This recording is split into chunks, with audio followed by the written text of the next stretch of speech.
Bonjour, je suis Jean-René Rodrigue. Je vais vous montrer comment faire un cartouche à partir de zéro que vous pourrez vous servir ensuite pour faire la mise en place de vos dessins pour votre usage personnel ou au sein de votre entreprise. Donc, je vais commencer par me créer un nouveau fichier, un nouveau dessin. Pour le bien de l'exercice, de l'exemple, je vais produire un cartouche en unité métrique, donc en millimètres. Donc, je vais choisir ici, dans le petit menu déroulant, ouvrir sans gabarit, système métrique. Donc, ce qui m'assure que les unités de mon dessin vont être le millimètre. Je vais faire une version d'un cartouche très simple. Ça sera libre à vous ensuite de le faire évoluer puis de le mettre aux couleurs de votre entreprise. Donc, je vais commencer par dessiner un rectangle de la taille de la page.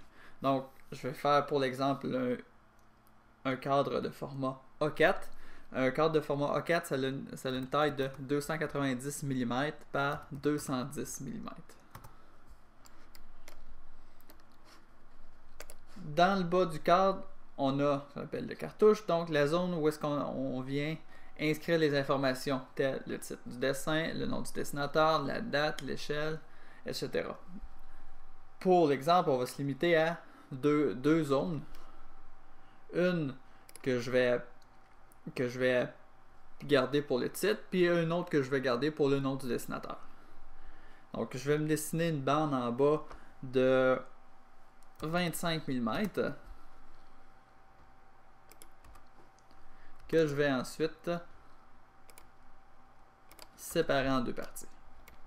Je vais mettre le titre à gauche, le nom du dessinateur à droite.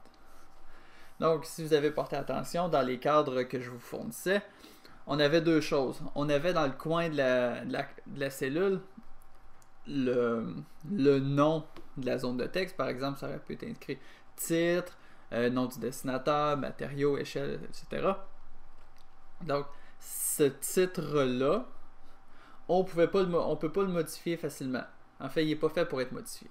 Donc, on va l'ajouter sous forme de texte. Donc, comme on a vu dans le module 7, on va utiliser la commande texte multiligne. Et je vais le positionner dans le coin de ma petite case. La grosseur du texte, pour que ce soit bien visible pour l'exemple, je vais y aller à 3 mm. La police, j'aime pas la police TXT, je vais plus y aller avec Verdana. La couleur, laissons ça en blanc, ça me convient. Et je vais taper mon texte, je vais ici écrire titre. 2 points. Et je vais le copier de l'autre côté. Je vais l'éditer en double-cliquant dessus. Puis je vais écrire nom du dessinateur.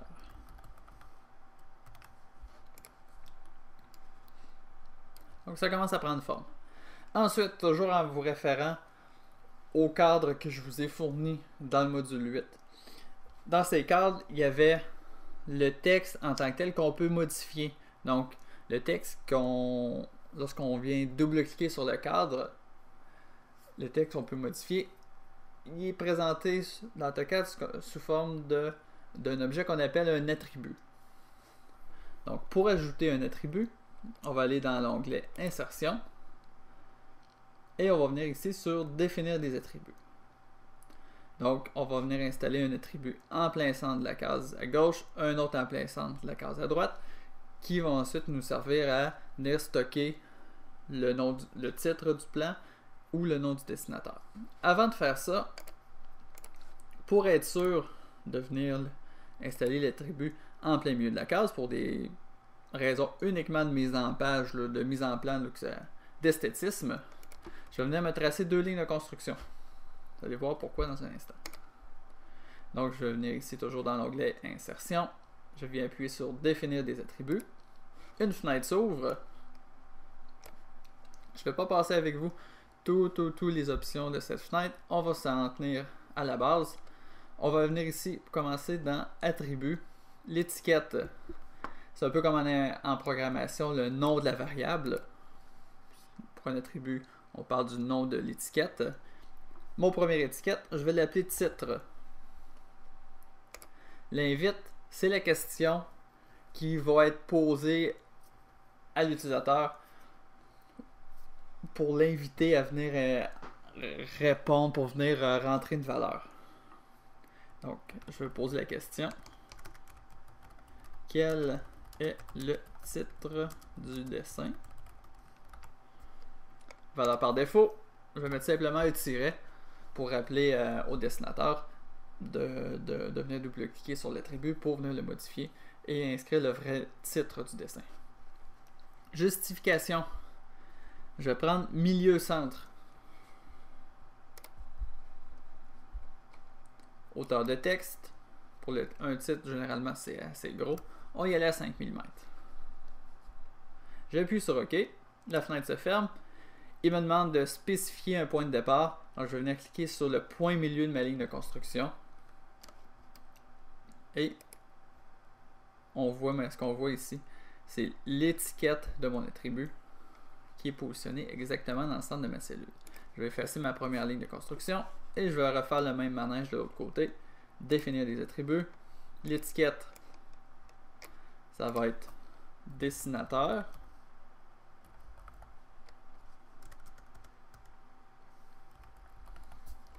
L'invite, ça va être quel est le nom du dessinateur.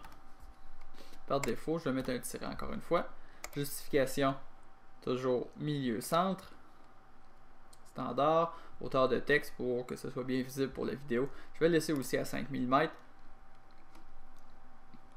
Et je vais appuyer sur OK. Et je vais venir déposer mon attribut en plein centre de la case. Donc je viens m'accrocher sur le centre, le point milieu de ma ligne de construction. Et au moment que je vais cliquer, le mot dessinateur va venir se placer, centré, en hauteur et de gauche à droite. Je vais donc effacer ma deuxième ligne de construction. Donc, admettons qu'on est dans une entreprise où dans nos dessins, on inscrit très peu d'informations. On pourrait être satisfait de ça. Généralement, il va y avoir plus de cases, mais la logique est là. Du moment que vous êtes capable d'en faire deux, vous êtes capable d'en faire autant que vous voulez. Donc, on va tester le gabarit. Donc, ce que je vais faire pour pouvoir utiliser les attributs, absolument, pour pouvoir utiliser les attributs, il faut que mon cadre soit transformé en bloc. Donc, dans le module 8, la technique que je vous ai montrée, c'est de copier le cadre, faire bouton droit, presse papier, copier, et dans le dessin que vous avez à faire la mise en plan, de venir faire bouton droit, presse papier, coller en tant que bloc.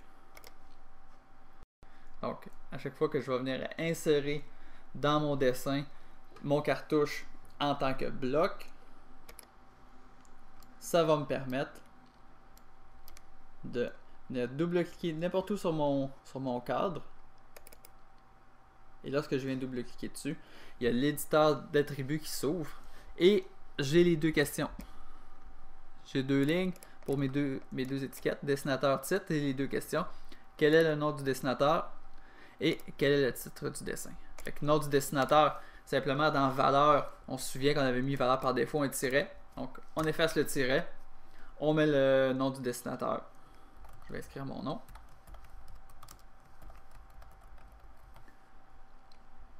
Ensuite on passe le titre.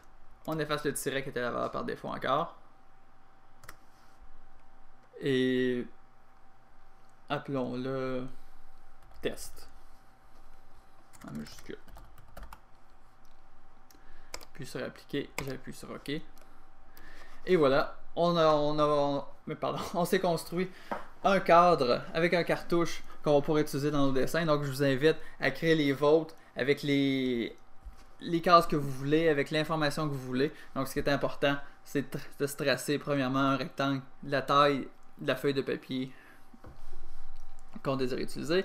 Ensuite, en utilisant la fonction texte multiligne, d'ajouter des notes dans le coin de chacune des cases, puis insérer des attributs dans le centre de chacune des cases pour les différentes informations.